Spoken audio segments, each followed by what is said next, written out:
All right. Welcome back to another edition of Boss Beat. I'm Ben Lichtenwalner. Here we're going to talk about a latte of leadership for anyone seeking to be or build better bosses in business. And yes, Ben does like his bees. Each day we cover one of the core principles of great leadership. They're populating on your screen. You can see them there. But know these core principles are not just my ideas. They're not just something that one person thinks is a great idea of leadership. We've spent over 2 decades looking at the top several hundred principles advocated by many different leadership experts and examples from many different leadership practitioners and consolidated and condensed them down to those 7 core principles. Again, they are selflessness, empathy, resolve, virtuousness, authenticity, nonpartisanship, and thoroughness. So each day we dig into one in particular, but we make sure that they are practical and actionable examples that we speak to. The simple reality is you are very busy. We don't want to spend a ton of time talking pie in the sky and academic. We want real world in the trenches. What does it look like? So today we are focused on the principle of resolve. What does being resolute or having resolve look like when it comes to being a good boss in business? Some attributes. Each of those core principles comes up with many different attributes that support it. Some key attributes of resolve that we want to focus on today. First, accountability. Now, this is one of my personal pet peeves, all right? There are a lot of people out there advocating great leadership, and in particular using the concept of servant leadership as we do here. Now, when they do, a lot of times people misunderstand it. They misinterpret it to think that servant leadership is just about being nice all the time, being kind and understanding. And so as a result, the critical expectation of accountability gets overlooked. Accountability is so vital to great leadership. If you do not create a culture and environment of accountability, it is unlikely that you're going to lead any great changes. Now, that doesn't mean you have to be a jerk all the time. It does mean that you have to be candid with each other and say, hey, we committed to this. Why are we not getting it done? Or we thought this was going to be the result. Why was it not? We need to have accountability with each other. And to be perfectly honest, the best organizations that I've been a part of over the years had a high accountability factor. They challenged me and we challenged each other to grow and be better and stronger as a result. Now, the next attribute, pioneering. The simple reality is if you are not pioneering, if you're not tackling something new, you're not really leading. Instead, you're following a process. You're following steps. You might be very good at doing those things. You might be very good at keeping the team moving forward through some maybe increased efficiency. But are you really leading if you're not pioneering? Don't think so. And the third attribute we're going to focus on today is competence. May seem obvious to most.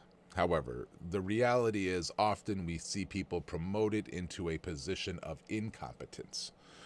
When we see somebody who's doing very well in their individual roles, their individual skills, their individual contributor skills, they often get promoted into a position where they are no longer competent at what they are doing.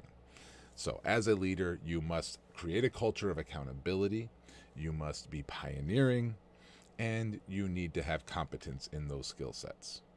So, what is an example first that we can look at to build better bosses in business?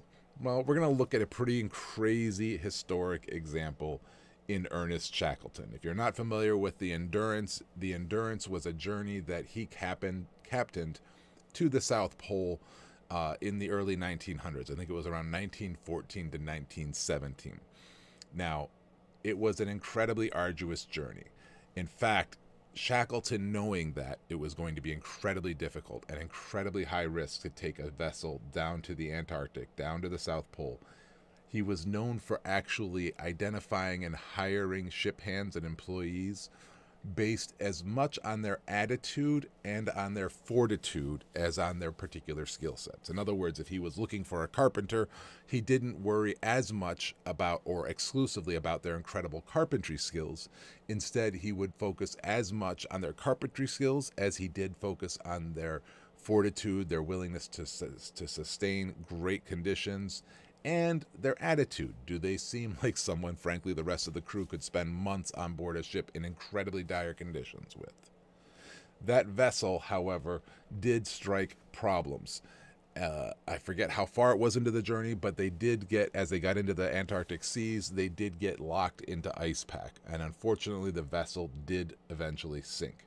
Now, throughout this time, of course, there was a lot of hardship, there was a lot of debate and a lot of discussion amongst the crew, but they all seemed to follow his lead very, very well. I think it actually, ironically, was the carpenter who had some run-ins with him or disagreements, but overall, to be in that incredible dire of a situation and still be following the captain's lead is pretty impressive.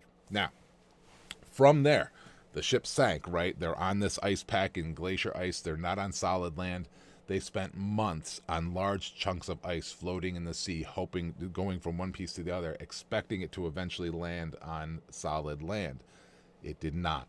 And eventually he made the decision to take his crew into the small vessels, the small lifeboats that came with it, and sail across the seas seeking land. They eventually found Elephant Island, where they landed, and the crew stayed there for a period of time. But they knew their chances of being seen and rescued there were slim to none.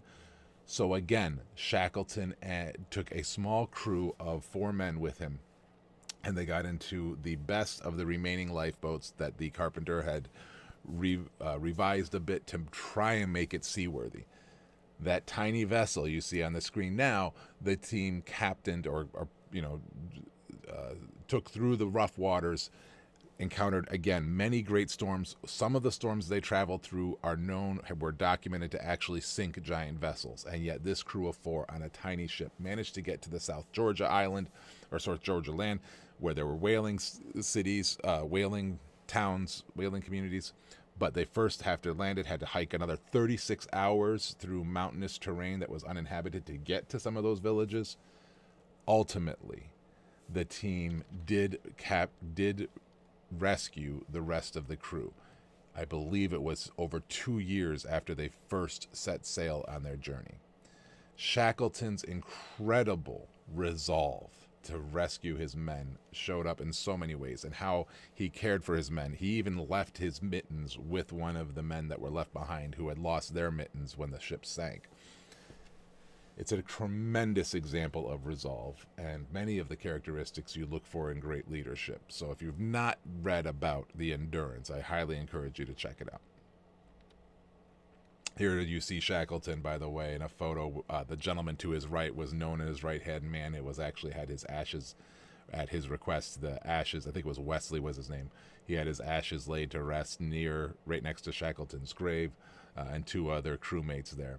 Shackleton's crest says in the Latin underneath it, "Through endurance we conquer," and that's where they got the name for it.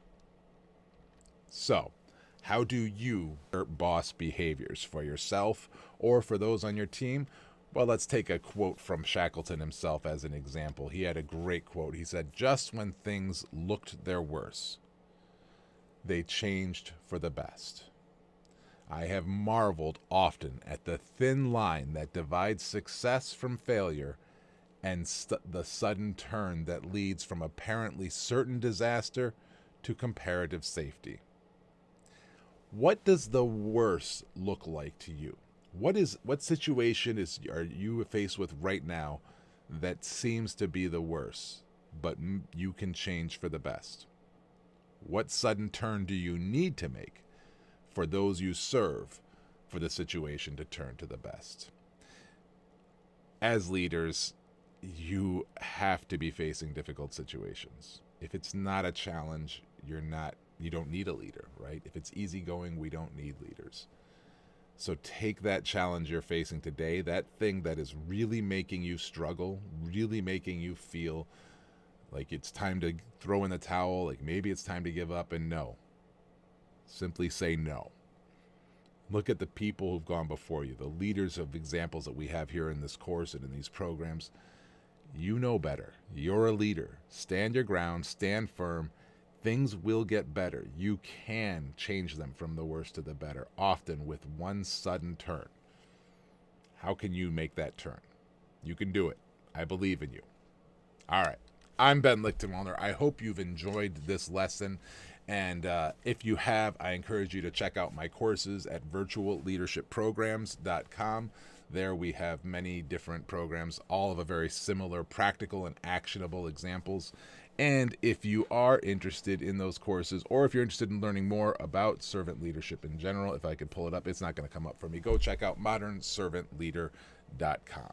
Modernservantleader.com is where you can find all the free content we provide. Virtualleadershipprograms.com is where you find courses and content. Modernservantleader.com is where you find all the great free stuff.